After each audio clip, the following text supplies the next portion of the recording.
Now, perhaps the greatest misconception about free speech is that it's free.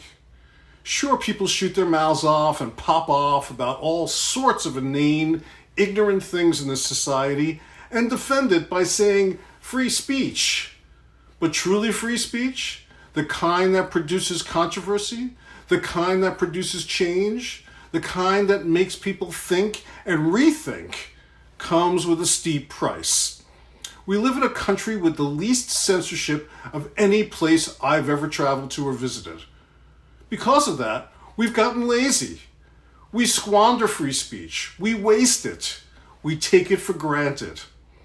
Under the guise of free speech, disinformation and misinformation are given credibility. Free speech is meant to protect the truth that sets us free. But in our country, it's just as often used to protect lies that destroy us. To truly understand free speech, we need to look beyond our own borders. I've traveled to many countries where free speech is not only not free, but the price is often imprisonment, torture, and death.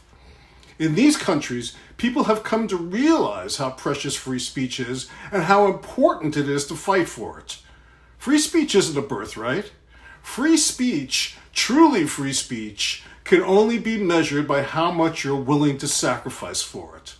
Although our history is rife with people who have been imprisoned and murdered for what they've said, particularly when they've spoken truth to power, there is a more modern and, dare I say, more insidious form of censorship, a more devastating form of suppression of words that challenge the status quo.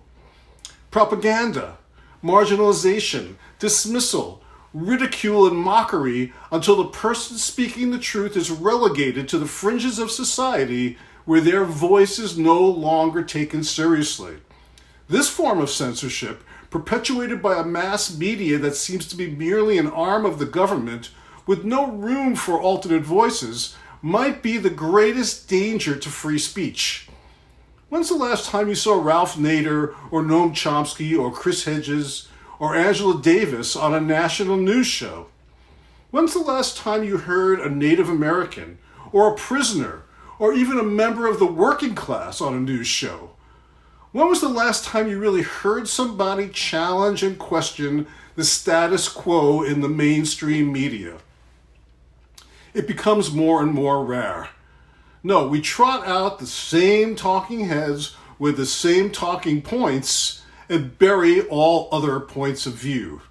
I remember when the arch-conservative, virulently right-wing William Buckley had a TV show called Firing Line, but he would regularly have on as guests black militants like Huey Newton or Eldridge Cleaver, or members of the radical left like Saul Alinsky or David Dellinger, or Warren Report skeptic Mark Lane, or counterculture heroes Timothy Leary or Allen Ginsberg.